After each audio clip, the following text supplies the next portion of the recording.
All right. Well, welcome everybody. We're excited that you're here today or watching live or watching on a recording. We're just excited to get this thing kicked off. We've got an exciting presentation for you tonight. This is going to be power packed. We've got an amazing story of an entrepreneur that took a power sports business and radically transformed it into becoming a very profitable asset. Exited, and he is going to be able to tell you some amazing information about his journey, some of his maybe trials, some of his triumphs, and kind of we're going to put him on the hot spot. So we're excited to get a chance to join us today. If you don't know who we are, we're Jeff and David Bush from growmyprofit.com.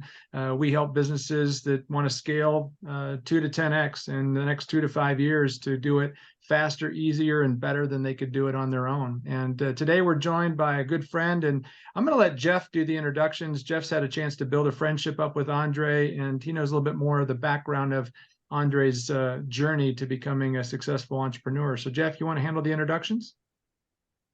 Sure. So I got introduced to Andre from a mutual friend of ours, somebody that Andre's known for 30 years, and I knew him for 10. He was kind of the chair of the CEO group that I was in, and John set up a meeting, and I got to drive over to Andre's Harley dealership and just see how he had bought this thing and was running it and growing it. And John was like, Andre's just an awesome business guy, great salesperson, just an all-around good guy. You guys should hook up. So then over the next couple of years, I would call Andre maybe once every 6 months and go, dude, let's go have coffee. And he's like, I'm working, 6 days a week. Dude, I have no time for coffee. I live an hour away from the dealership, and I got I got a wife and young kids. And he was so stinking busy, dude. We couldn't meet for like years. And then it was funny. I sold my business in April of 21. And then Andre, I don't know the exact date. Maybe it was was it a year ago? Andre sold his business. So now we're both semi-retired, and we're having lunch like once a month now. And it's been fun just to chart progress and, hey, what are you going to do next? And so Andre's just a good guy, great sales and marketing guy, and then a great CEO, business owner, entrepreneur that's very savvy. So I'm glad he's my friend, and I'm glad that he was willing to do this interview with us and just talk about, hey, buying a business, building it, and then selling it. That's kind of what we do. So to have someone that's actually done it, not someone that just talks about it, is really cool. So my friend Andre, say hi, man. Oh, good morning, everybody, or afternoon, depending on where you're at in the country. I do feel pretty fortunate. I've met a lot of great people over the years, and Jeff and I kind of hit it off. And I exited in August of 2022 after just a little over 7 years of owning that business and that property. Was able to increase profits and add another brand. We brought in BMW. And have an 8-figure exit. So we achieved everything that we had set out to do. And I was at a point in my life where, after almost 30 years in the industry, I needed to look to what was next. But it fit right into my 7 to 10 year horizon from the day I bought the store. I had a silent minority partner involved in the dealership that did literally nothing other than financially. He was a great help, and he was great counsel because he had done in excess of 2,000 deals over the course of his life. And it fit right in. His attitude was always the same. Whenever you're ready, tell me, and we're selling. So in my scenario, unlike, say, Jeff's, where he owned 100%, I just owned the majority and was able to run it as if it was 100% mine. The building of the business was probably the fun part. The day-to-day operations, that's what wears most people out, and me included. Jeff and I think both saw the same thing. We saw a high tide in our business where things were getting near the top of as good as they could be. And unless I was willing to ride it out for another 7 to 10 years, it was time for me to exit the business. I stumbled into the power sports business. I was in the automobile side, and anyone who's been in the automobile side, whether it be as my start as a porter, I was a lot attendant. That's what they called them back in the 80s. Or a salesperson, which obviously I grew into, or sales manager, finance, or general manager. It's not a really fun business. And as a young guy fresh out of the University of Washington, I had to make a decision. Is this how I wanted my trajectory of life to be? Or did I need to find something I had some passion for? And I chose the passion. And my friend had pointed me to a small BMW store. If you're familiar with Seattle, it's a Green Lake, which is a little man-made lake right in the middle of downtown that's 3 miles around that gets more visitors than any other park in the state. It's jogging trail and rollerblading and all that. And this little tiny BMW store was there, and I was able to triple that in a year. So I figured, you know what? I think I've got some aptitude in this, and I get a lot of enjoyment out of it. I just need to find something, a vehicle I can grow bigger. Because with BMW, out of a 3,400 square foot space, there's only so big you could get. Subsequently, I worked at 2 different dealerships, and I made my mind up that I wanted to own a dealership. And for anybody who's looked at the Powersports business, particularly at Harley, it's a pretty expensive endeavor to get into. And minimum net worth for Harley now is $2 million, and that's liquid. So that's outside of your home and vehicles. So I went into this eyes wide open that I probably needed to find a path to get there. I did a partnership prior to this one where I was a minority partner and I owned 20%, and my majority partner was a private equity firm. Great experience, learned probably more than I ever could have learned had I gone any other route.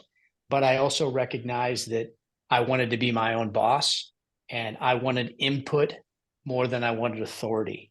And one of the great things about, say, a Vistage style group that Jeff was about, or a 20 club that I sat in with 20 non-competing dealers, is you were around people that were trying to help you be better, and we're going to make suggestions, but you got to choose which ones you took. And what I liked about Jeff and David most was, quite frankly, that's the way they look at everything. It's like, I know what I would do, but let's talk about what you should do and how you can do it. And then you pick and choose what works for you. Their goal is the same as mine when I bought in to this dealership and bought out the founders of it. I saw a business that had opportunity and inefficiencies. And if I could capitalize on the opportunity and reduce the inefficiencies, I could grow the earnings. And therefore, when I wanted to exit the business, I could get a multiple of that growth in earnings that would be mine. And that would allow me, if I so chose, to stop working. In my case, I took roughly a year off, but I've now done some in-store consulting, and I'm working with a couple of dealers on selling their dealerships. And the thing that is consistent is, why are these people selling their businesses? Are they selling because they have a better opportunity? Are they selling because the business had run its course? Are they selling because the business isn't making what it should? It's struggling. There's a whole multitude of reasons, but I think that's one of the key things you need to do. And then the second part of it is really cleaning up the business. And that's really where guys like Jeff and David come in, where they can go in and they can look at your inventory and see where the issues are, see whether you have a payroll issue or a personnel issue, see if you have a margin issue, and help you fix those issues. Because just like selling your home, if you're looking for top dollar, which I think we all are whenever we sell anything we own, you want to make sure you have the product that's easiest to sell. So whoever's marketing that business can present a package with clean inventory, staff, process, net profitability, and quite frankly, growth. Because a business, even with a great balance sheet and great profit on the net side, if you're not showing growth, you're coasting. And the only way you get to coast in life is if you're going downhill, and you just haven't recognized it financially. And I was very, very aware of where I was and what was happening. My business was growing, but the business was also changing. And I sold to a dealer group that has 6 Harley-Davidson dealers and 17 car dealerships. And they're more the norm, that the business is being consolidated by different groups and entities, whether they be publicly traded companies like Sonic Automotive is now in the Powersports space, or it be very well-heeled billionaire type individuals, or family funds. There was a family fund similar to a private equity fund that bought 6 dealerships in Texas that are Harley Davidson and 2 that are used bike CarMax style superstores. And that is the future of the industry that I was in. And recognizing that and recognizing where the holes in your game are really give you a great opportunity when you make that decision to sell. Really good. What did you Yeah, I'd go I'd ahead? love to bounce some ideas off you because these are the things that we promised the visitors to our webinar today.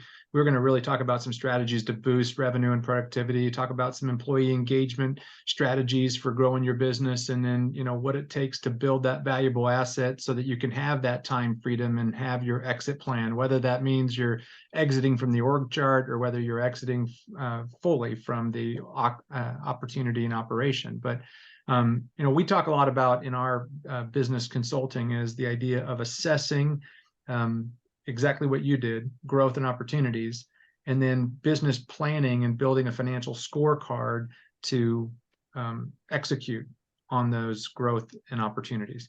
What are the opportunities for growth and improvement that you oftentimes feel are the most obvious in the stores that you're talking to or in the entrepreneurial ventures that you've been involved in? Where are the areas that you feel are the most common areas to kind of let the guard down? Well, I think the obvious things are always boil down to your staff and training. You need to have some sort of clear path for training. And to your point, a clear expectation. What is that key metric? Whether you define it as a quartile, a KPI, it doesn't really matter. But what is the expectation? Because most employees quit a job not because of aptitude, but because there was no expectation set, expectations weren't met, and no training, coaching, or counseling was provided. And to your point, that's the obvious. I think the other piece of the equation is it's pretty hard in most businesses, my old business included, when you know your staff and you're comfortable, to actually be honest about the fact that maybe you have someone that either is a miscast person where they really should be in a different position within the company, or they're a detriment to the business.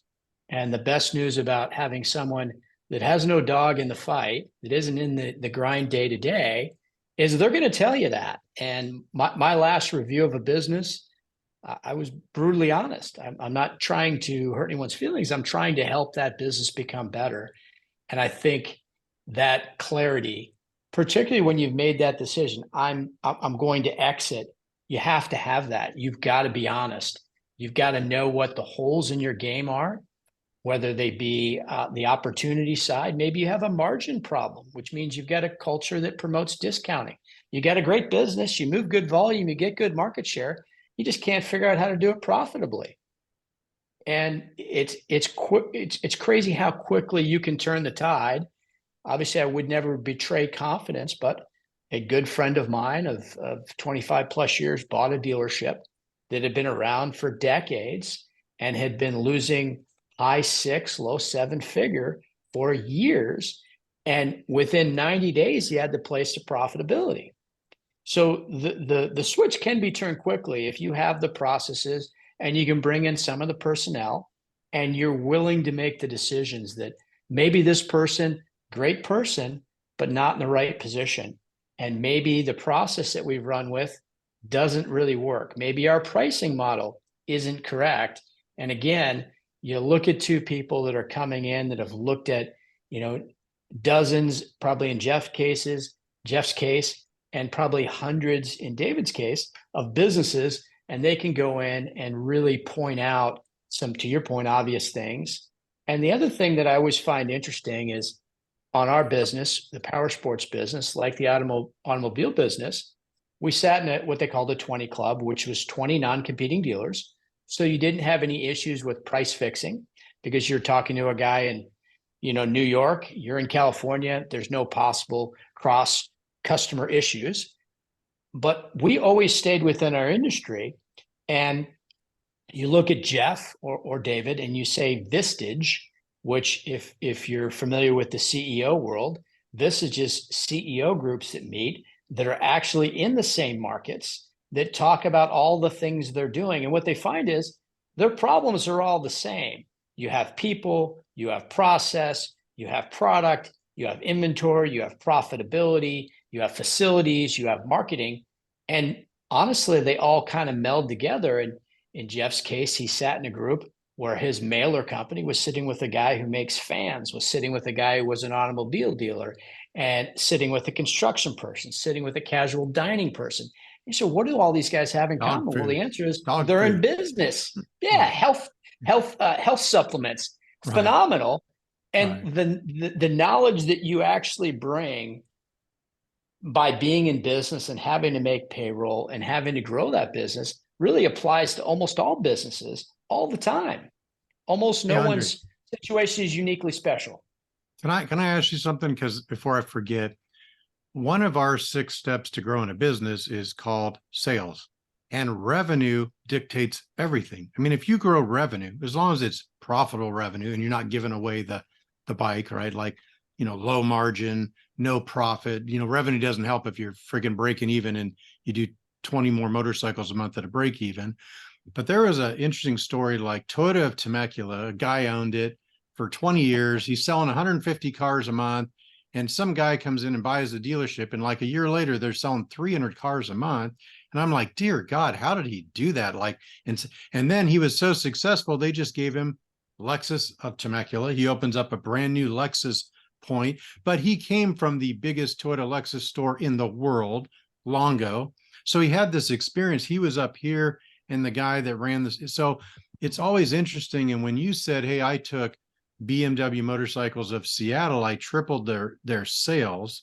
I'm just curious, if you go back, whatever that was, 20, 30 years ago, and you look at how did you do that? Did you fire bad salespeople, bring in new ones? Did you do more marketing to get more leads? Did you increase your inventory to have more bikes? Because increasing sales and profitable sales is always the hardest part.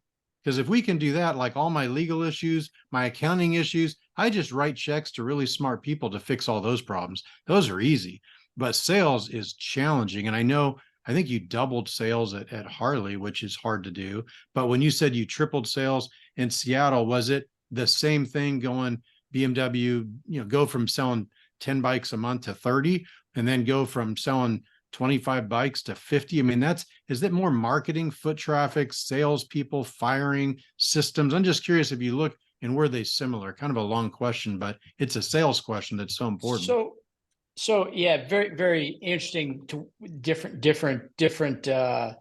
methods for the same outcome. So BMW is a very small company. I said 3,400 square feet all in. We're talking admin, storage, service department, sales department. 3,400 square feet for a house is a nice size home. 3,400 square feet for a dealership, not so big. Right. Bulk of the stores in Southern California here are 30, 40,000 square feet. And you've got some bigger than that. You have Burt's Mega Mall at, north of 200,000 square feet. So that gives you some perspective. That dealership, I was a one-man paper hanger. So I did everything. Yes, we had a parts department, we had a service department, but I was a sales manager of this dealership, which meant I was the salesman, I was the sales manager, I was the finance manager, I was the marketing guy. And I just figured out that, to your point, we needed inventory on our floor. We needed that inventory to be priced. We needed to price it correctly. We were selling at market. We weren't the cheapest guy, but we certainly weren't the most expensive. We were right in that 70% hunt with the majority of the dealers. We offered used offerings. We figured out other finance sources. We marketed our pre-owned bikes on, at the time, Cycle Trader, which was a print magazine. There was no online presence. The World Wide Web was still a thing for eggheads. I worked for Auto Trader and had a 35 millimeter camera around my neck going out taking pictures of cars. So I remember Cycle Trader.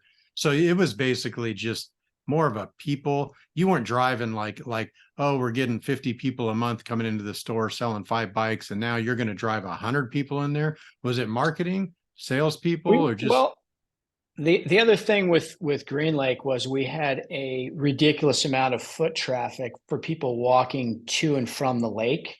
We were, if here is the lake and there's the street around the lake, we were one street in.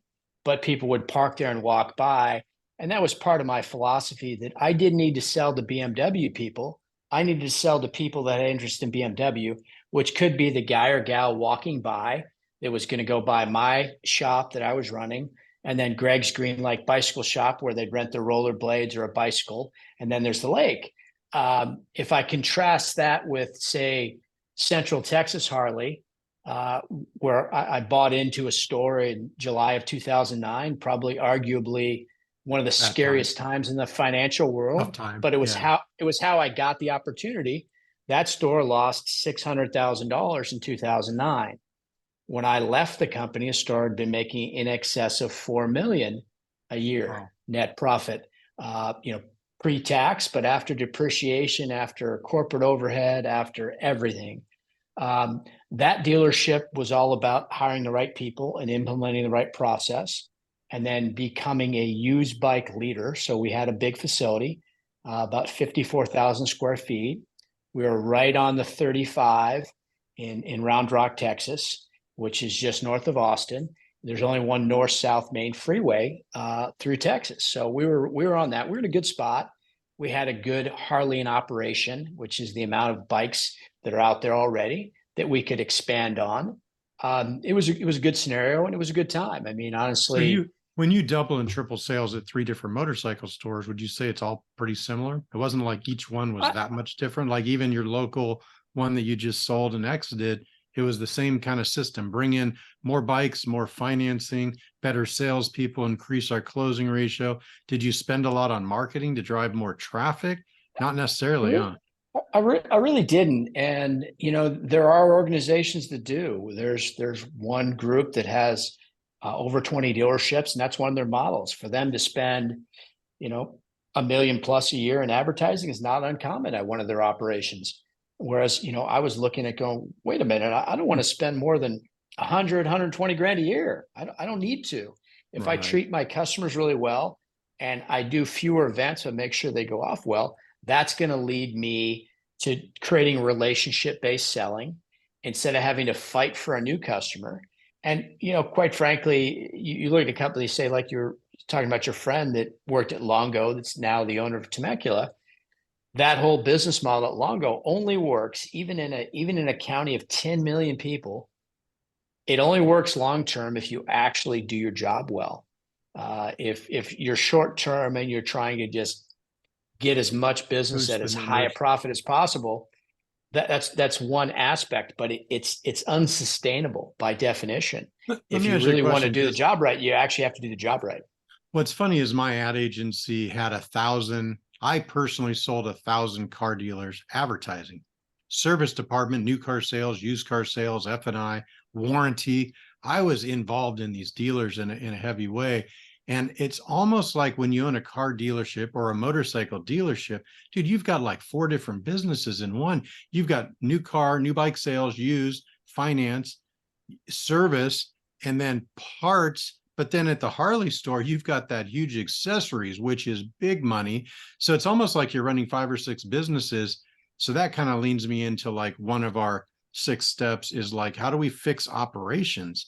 And you had to run service and parts. And they say a good service department will pay all the overhead for the entire dealership. Service and parts could make enough money to pay all the rent, the salaries. So all your profit on selling is all pure profit to the owner. Would you say you had to go in and fix service and parts? I mean, is that a big part of these 3 stores you owned? At one of the shops, I was fortunate. We had a top performing service department day one. That was Central Texas. So I spent very little time on that. In Temecula, we had a good service department, but not a spectacular one. So I spent time over there trying to build what I'll call the good business, which is later model routine services where you can be efficient and productive. You are obviously not going to be efficient and productive. You have some classic cars. You know that a 3-hour job will take you 10 hours. That's the way it works. So again, to your point, when you look at the Powersports business, it's very complicated because of all these businesses that have some symbiotic piece, but are nothing like each other. Selling a motorcycle is about excitement, enthusiasm, a dream. Right. Selling clothing is about the relationship and the cool and the place to go on a Saturday. Selling the parts is more methodical and planning. And service, albeit you can have a good time there, I don't know anyone who's happy they have to put money into something that they can't see or fix something that's broken. They're happy with the outcome, but I don't get a charge of bringing my car in for service. I'm betting you don't either. Right. I get a charge when I get back in it, but the whole experience prior to that, it's like going to the dentist. I'm happy my teeth are clean. I'm happy you tell me see you in 6 months, but I didn't enjoy sitting in your chair and I didn't look forward to it. Right. Hey, Andre, I got That's another good. one that's on our says relates to leadership. And, we've got people that are watching this video webinar from lots of different businesses and types of businesses. If you were to say the 3 steps that you took to grow as a leader, because you obviously have shown professional growth starting, as being the guy on the car lot that just worked his way up, becoming a multimillionaire, becoming a multi-million-dollar business owner requires professional growth. What would you say to the entrepreneur out there that says, I want to scale my business 2 to 5 or 10x in the next 2 to 5 years?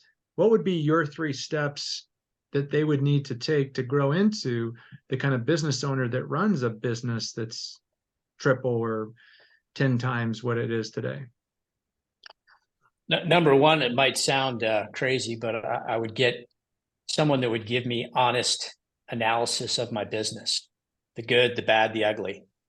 Number 2, I would probably join some sort of group if I'm not in it, where on a monthly or quarterly basis, I'm being called out. Number 3, I would invest in training in my staff. And getting back to that statement, you have to make sure they're the right people. Just because they're with you, just because you like them, if your staff isn't on board and trained, you're never going to achieve the result. And Jeff's business selling mailing, where he was advertising and marketing for these auto dealers and these mortgage companies, worked so well that the person that bought my dealership is one of his former customers. And when I brought his name up because we were chatting, he went, funny. I said, yeah, I was just speaking to a guy that had a mailing company and did marketing for you. And he goes, Jeff Bush. And I said, how the hell do you remember that? He says, he did a really good job. My business stayed with him for years, long after I stopped being the point of contact. And he says, I just remember the result and I remember the professionals and now the company. And I get back to it. It is personnel. It is training. It is process. And that person that works for you is the vehicle to get there. It's not about you and your efforts. It's about you and what efforts you can get out of the people working for you. And to your point, the leadership, if you're not doing it because you want to and you believe in it, your staff won't either. If you don't show your staff that you're committed, your staff won't be committed either. If you allow people on your staff to phone it in, that will be the culture within your organization, that everybody in there realizes that this person that shows up late, that leaves early, that's on their phone, that doesn't make their calls, that doesn't log their customers, that doesn't thank the people that bought, that's okay. In fact, you're condoning that behavior. So again, all these things they're really inward. They're about what you're doing and what you believe is important. And if you can't wake up every day and think, this is really important to me and I got to make this happen. And whether you already have enough or there's a place you're trying to get to, it doesn't matter. You've made a decision. You're going to sell your business. You made a decision. You want to scale your business and you want to clean your business up, because everybody has things within their business that are inefficient, staff members that probably shouldn't be there. You got to take ownership. And did you have a strategic plan to exit certain roles in the organizational chart? Like when you're thinking about where you want to go and your 10x or 5x plan, were you like, I want to get out of this, I'm going to get out of that, and you were very specific about it, or did it just happen a little bit more organically? A little more organically. And the bigger your business, I think the easier it is to extricate yourself from different aspects. The smaller your business, the more difficult it is. You will spend as much time working on your business as you spend working in your business. And that philosophy of, working on your business may be the extra time that you're using playing golf now, whatever limited spare time you have. But you have to do that. To your point, you can't do everything yourself. It's not a one-man operation. It's a business. And if you're trying to sell it and you're the only person driving the bus and I take you out of it, why am I paying anything for this business? You're the business. Your team has to be the business. Your customer base has to be the business. Your product and your territory have to be the business. It can't be about you. And again, that ego thing, I was results driven. My name wasn't on the business. I wasn't prominently displayed on my website. People knew I owned the store because if there was a problem, you could come talk to me about it. I was in the dealership. To Jeff's point, I was always in the dealership. If we were open, I was probably there. But it wasn't about me. So when I sold the business, it wasn't like there was some big vacuum. So my staff, all but one, stayed on with the new owner, which, by the way, I believe one of the things the new owner is buying is your team. So do you have some cohesion in the team? And when you have an exit plan, do you have anything built in for bonuses for your staff on the way out the door? Will you keep in contact with these people? Not necessarily as, hey, we're the best of friends, but I made something out of this career I chose in Powersports, and I'd like to make sure you make something out of your career. And the ones that want that, are you available for them? And I spoke to a former employee yesterday. I was at the airport flying back from Dallas and talking about career development and some of the bumps in the road that he's experiencing in life. And I think if you're invested in your people, it pays dividends. I know Jeff's case, he had a couple of employees that were absolute rock stars that drove, a bulk of the business, and they were loyal to him. And he gave them a great path, so that they've stayed on at the company. And that's what the buyer wants. Yeah, it's funny, Andre, just to not, sorry to interrupt, but I own 17 motorcycles. I'm kind of a bike guy. I like motorcycles, right? I grew up riding dirt bikes. I had Jeremy McGrath on my left side, the best winningest supercross rider in the world. I'm talking like 13 years old. Jeremy's on my left. Mike Metzger, the first backflip classic freestyle, he's on my right. And I'm like riding with these two guys in the back of Canyon Lake. And I'll never forget, Metzger told me, he goes, Jeff, that guy Jeremy next to you is freaking fast. And Metzger was really good. So for him to say that, so both these guys, they would leave me, dude. I was horrible. Like, I can ride, but no, you're talking about the two best motorcycle riders ever. So I grew up riding dirt bikes and I was kind of a Yamaha guy, but lately I kind of switched over to KTM. I've got a Ducati, 1299 Panigale S in my garage. I got all these bikes, but I was at the KTM dealer. I think I told you this about 6 months ago, buying a dual sport, I think. And I was talking to the guys behind the counter, and I mentioned your name, and they're like, yeah, we used to work for Andre. We were like F&I and parts, and he was a great guy, and it was a great store, and we kind of miss it. And, they were kind of like, you could tell they were like, we came over here, but it's not the same, And I remember that happening to me as a CEO of multiple businesses, where people were like, hey, we like the CEO. He's a good guy. And usually you hear in the car business or the motorcycle business, the owner's an ass. I mean, that's usually the common. They're just such grinders and pounding on people. So it's funny when we talk about leadership,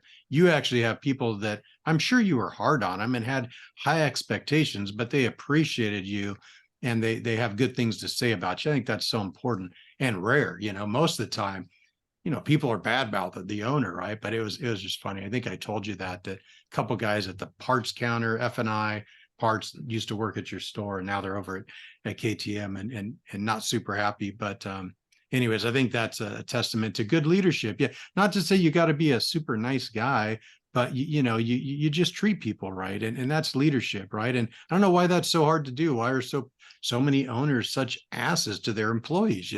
Like that doesn't promote loyalty or good work ethic. So it's just a funny note on leadership. I appreciate that. I stopped in AEO last weekend when I was up at your friend Jeff's place. Nice. I stopped on the way out, and I talked to one of my old employees, and talked about kids because he's got two of them now. And to your point, yeah, you want people to be glad they worked for you, But at the end of the day, it is still business. And I think your question, I can almost answer obviously my opinion is when the person that's the supervisor, CEO, president, manager, whatever their title is, he's going after someone and it's personal.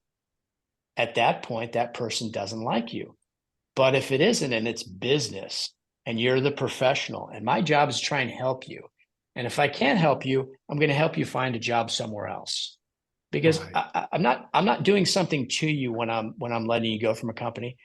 Honestly, I'm doing something for you. You're either not happy or you're not productive. If you're not productive, it's either because you're not happy or you're not good and you can't get good. I can't give you what you need.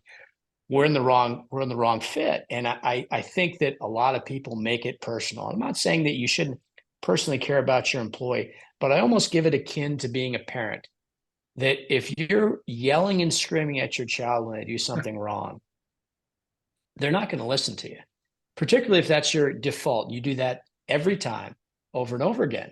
If you want to get through to your kid and you're punishing your kid, you shouldn't take any pleasure in it. It should just be matter of fact that, hey, unfortunately, I told you what was going to happen if you did this. I'm now grounding you. You need to go to your room. I want you to think about what you did. More of that disappointment in someone not living up to the potential, letting you down. And when you're that way with staff, they are the ones that will remember you. And you'll talk to someone that hasn't worked for you in a decade, and they'll tell you how glad they were the experience of working for you, even if they left you and went and had success somewhere else, because you showed them that you don't have to be that maniac to get the result. And as Right. much as a kid, I liked watching Bobby Knight, I would have never wanted to play for Bobby Knight. He sure Right. was fun to watch, though. Right. Yeah. Well, I know that Jack Welch one time said that the former CEO of GE said that when he met with his CEO business owners of dozens and dozens of businesses that they ran, he basically drew a line down a sheet of paper. And on the left-hand side, he wrote down all the things that he enjoyed about what that CEO was doing. And then he went to the things that he wanted to see improve before the next quarterly Interesting. review. And I think that the positive, then competed with the negative. But we're into the hot round here. We told all of our participants we're going to put you on the hot seat, and so I'm going to ask you 6 specific questions, and it's just a short answer to the idea of relating to the 6 steps that we talk about. So if you were to answer this question, just quick and brief, if you were to assess the kink in the hose that's causing most businesses to not grow in profitability and valuation, what's the one area that you would go look at first in any business that's out there? What would be the one kink in the hose that you think this is the reason why you're not growing in profit and valuation? Sales process.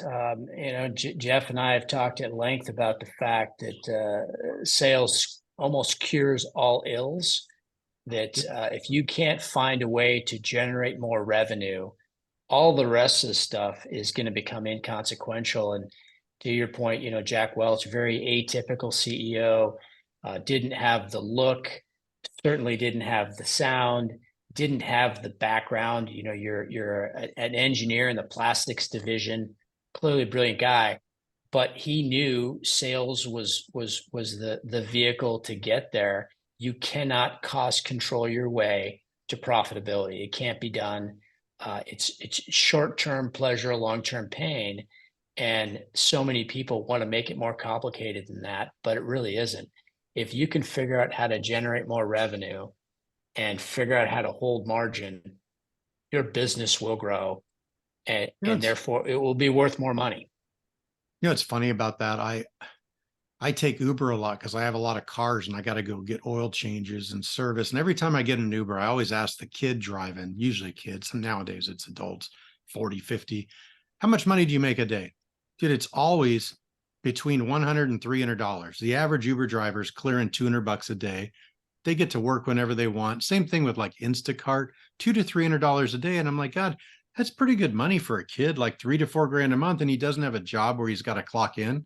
He can take tomorrow off if he wants. The new gig economy is log in, work when I want to. So you kind of have control of your schedule.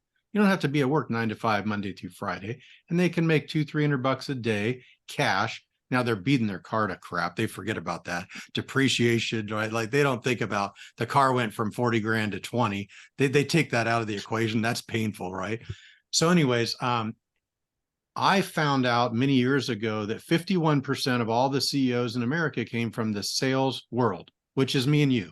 You start selling cars, I still start selling advertising or, junk mail, whatever I was selling, Auto Trader, selling advertising, right? So we both came from the sales side and eventually became CEOs, business owners that got to sell for an 8-figure exit.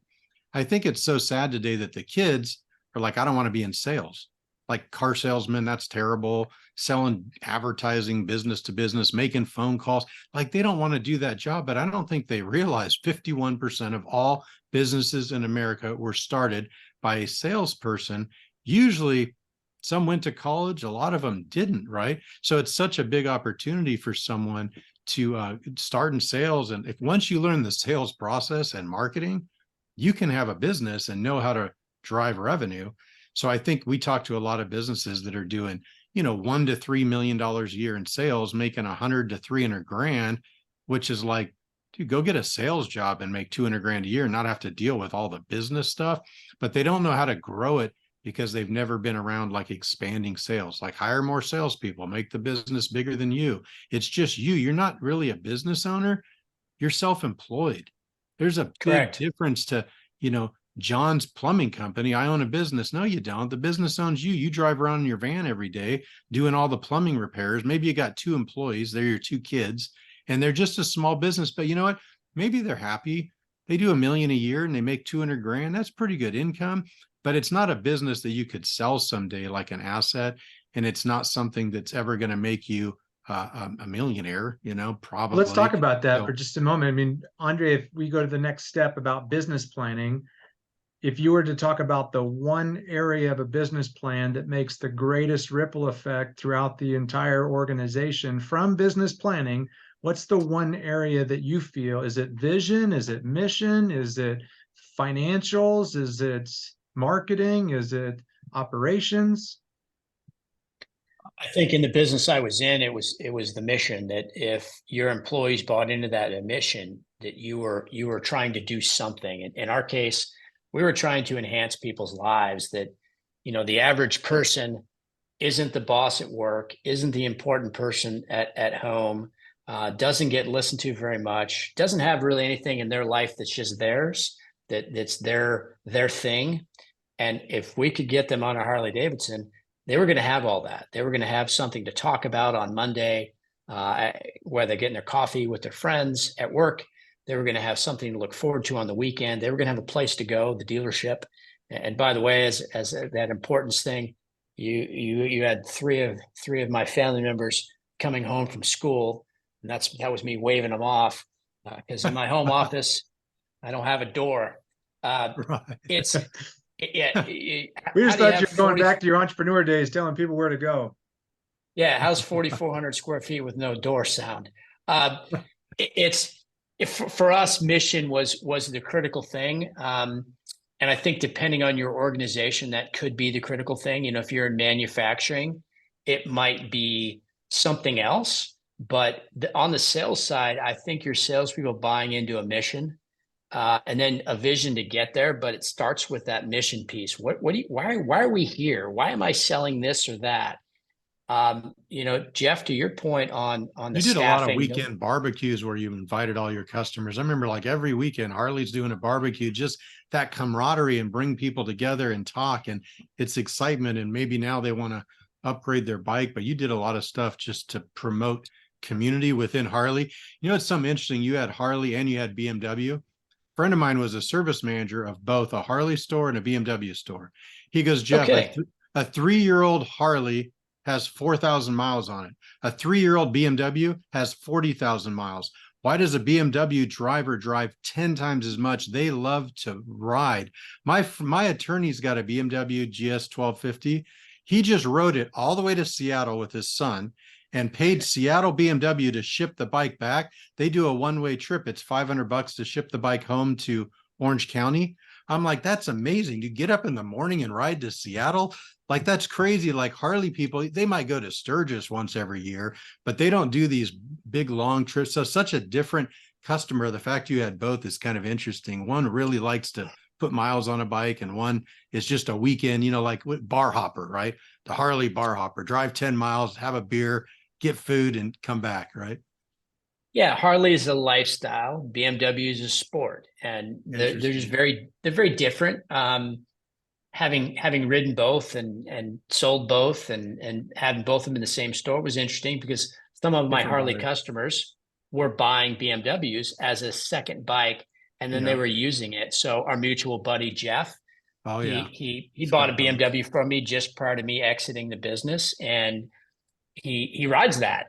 He Yeah. sold the last Harley he had, the Road Glide, and he sold that a few years ago. But I think what we were selling was that, to your point, The that dream. camaraderie, Yeah. and we were selling the idea of looking at your bike in the garage, and you were going to ride it, but that was only one piece of the equation. I might suggest to you on the sales side, you have young people that don't want to be salespeople. That's because their idea of a salesperson is someone that badgers people, not Yeah. someone Lies that and solves cheats. Yeah. problem. Yeah. My Yeah. goal is to find out what your needs are and your wants, and I'm going to do my best to fulfill them. So in essence, I'm really just consulting and working with you to help you get what you want. And I still talk to customers that from Temecula, which I've only been, out of about a year and a half, but I talk to people from Texas, and I've been gone from there since really the end of 2014. I've got dozens of customers that I still keep in contact with because, to that point, I have a relationship with them. I like them. If I go to Austin to visit, I see some of my friends. When I was in Big Bear a couple weekends back, one of my friends built a house up there. I went and checked out his house, and it's it really is relationship based. And if you were telling a millennial or a younger person that like, look, you're going to work with someone, you're going to get to know them, you're going to find out what they want, what they need, really what they can afford, what they can justify, and you're going to help try and find that for them. They might think of sales completely different, but I think they think of, Cal Worthington 1985, where you're just going to badger someone and try and trick them into doing Right. something. And you know Right. what? 1985, that was probably great, but in 2023, almost 2024, maybe take a different approach. Put your Yeah. customers' needs ahead of yours, and then your needs will get met So by Jeff's Yeah. strategy serving is that coffees for customer. closers. I don't know what that's all about, but Right. Gary Alec Penrose. Baldwin, timeshare. Yeah, timeshare. If they watch that movie, I'm like, I can't do that. I can't do sales, right? And I have friends that sell timeshares that the people Well, are happy and love it. Go ahead, couple dude. other Sorry. quick questions before we wrap up, and then we Yeah. want to ask you a big question about just what's next for you. But and when it comes to marketing, one area that is the most common problematic area, is it unique value proposition? Is it lack of target audience clarification, or something else? Lack of strategy, lack of consistency, lack of branding? What's the one area of marketing that you think is the biggest issue? I think the why question on the marketing, obviously the advertising that's key to that marketing. We struggle with the conversion. Getting someone to your site's great. Doing something with that someone, because there is no why. You are just one of millions and millions of places that's trying to get me to spend money. Why? What is the reason? What is the big reason? And then Hmm. if I get the answer of, well, because I really kind of want this. Okay, do I need to do something now? Is there any sense of urgency? And I think that our websites that we have as business owners, they don't do a very good job of that. They might be pretty and they might be clean, but they don't really spur any action. They miss that piece of it. And in Jeff's former life, in sending direct mail, you're setting up an event. There's something that's happening. There's something that's available. There's a time limit. There's a call to action. I think sometimes we failed at that piece. We think that just showing a discount on something that does it all for us. You can get your whole house HVAC system vacuum for $69.95. Okay, great. Is there any call to action? Not really. If I need it, thanks for sending it to me in the mail. But you're not going to develop much in the way of new business because you haven't done anything. There's nothing special. And I think sometimes when we market, we miss that we're not differentiating ourselves. We're not putting any call to action. There's no why in there. Yeah. What do you see? Yeah, Jeff, anything that you see, what would you say is the number one kink in the hose for business owners in marketing? Well, I know that I heard the best definition after reading 50 books on marketing and being a marketing genius, like I do a lot of marketing. Somebody said the definition of marketing is marketing makes it easier to sell. I'm like, holy crap, that is so true. Everything I do in marketing, it's all about sales. Marketing's not important. Sales is important.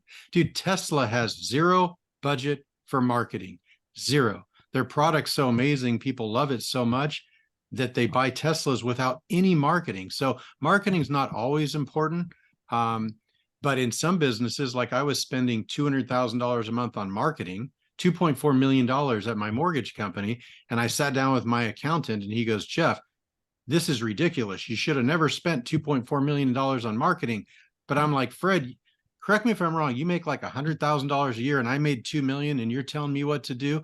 Look at the bottom line number of my mortgage company. And I remember I made $2.4 million that year. So what I spent $2.4 million on marketing and I made $2.4 million. A friend of mine spent 10 million on marketing for the year and he made $10 million. I'm like, I need to spend more money on marketing. Some businesses, the marketing, the incoming phone calls generate a huge profit. And if you're too scared to spend, that's just stupid.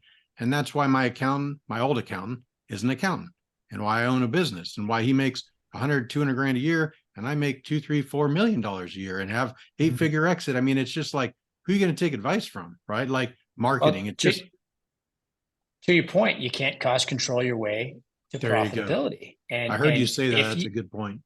If you have a tool that's working, hammer that tool until it doesn't work anymore. Scale it. Yeah. And if you have more capacity to risk more money, to your point, if you're spending 2.4 million, maybe up it to 3 million and see if the net follows. If it does, keep going and stop when it stops.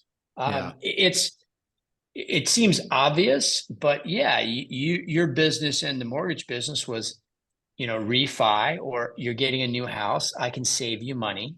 I can get this done quicker. I can get this done cleaner. I can get this done better. And all the things that the consumer goes, yeah, I like all that. You had the why. I'm faster. Right. I'm better priced, and I'm cleaner. You talked about that as my a sales business. tip, is that it's more who, not how. It's more who is the buyer, who is the person that's purchasing, and what's important to them versus what it is that you have to sell. So that may be the best sales tip. Let's wrap up with a leadership factor, like, one thing that you would really recommend to business owners that want to scale, besides the things about being a part of a group and being a part of, or having a real honest conversation with a consultant or an outside person that could upgrade you. What's the best leadership tip that you have, Andre? And Jeff, I'd love to hear your best leadership tip too. Have clear expectations for your managers that work for you, and then review those expectations, take corrective measures when they're not being met. And when they are being met, acknowledge it. Don't just think that your guys or gals know. If they're doing a good job and they're meeting or exceeding what you've set out and what you've agreed on, you got to take the time to tell them that, hey, I really appreciate what you're doing. You're doing great work. Let's see if we can wrap it up another notch. And if you're not hitting the mark, conversely, hey, we agreed to this. What's missing? Because we need to get you here. This is how you succeed and I succeed. Yeah, Jeff. I mean, recognition is a form of compensation. That's obvious. That's a good one. But anything that you'd share on leadership? Remember when I took that ad agency from 500 grand a year in sales to 40 million? I had 40 salespeople, 4 managers under me, and they gave me this award that said the fearless leader, right? And I remember getting that award, looking at it going, dude, these people have no idea that I'm scared to death. Fearless leader. Dude, I had all kinds of fear. And I'm thinking, do you guys know interest rates are getting ready to double and all your income is going to cut in half? Like, I had the foresight to kind of look at the future and go, it's going to get hard, and trying to pivot into something to keep these salespeople making their 100 grand a year, $1 million a year. I was scared to death, the fearless leader. But I'll tell you, I read, how do you learn to be a leader? Who's going to teach you, right? I love John Maxwell. He was a pastor of a church in San Diego, and they threw him out. They booted him out of his own church, and he was like home crying. And it was just a weird. And then he came back and wrote 20 books about leadership. I got a lot from John Maxwell, just learning how to be a good leader. And like Andre said, setting goals and holding people accountable. That's a big deal. Most people don't want to hold people accountable. It's too hard to have the uncomfortable conversation. Dude, I had uncomfortable conversations every day, every week, the whole time I ran the last business that I built from 0 to 20 million and had the exit was uncomfortable conversations. Leadership is not easy. I mean, there's a reason that there's not too many leaders out there. I mean, Andre is definitely one of them. I'm one of them. You're one. But what is it? 2% of the America. So to teach a CEO to be a better leader, read these books. And luckily I was teachable. I was I have an ego, but I'm humble enough to know what I don't know. So I learned from a lot of people. Hey, how are you leading that business to 100 million? I can't get my business past 5 million, and I would listen to others and go, okay, that's how you do it. I'm going to start doing that. Like it was all self-taught, but the books, leadership, I just loved John Maxwell. And I took I went to his seminars. I paid for to get better. I paid for going places, reading books. So what do they say? Your business will never surpass your personal growth and development. And if it does, you'll be kicked out of it.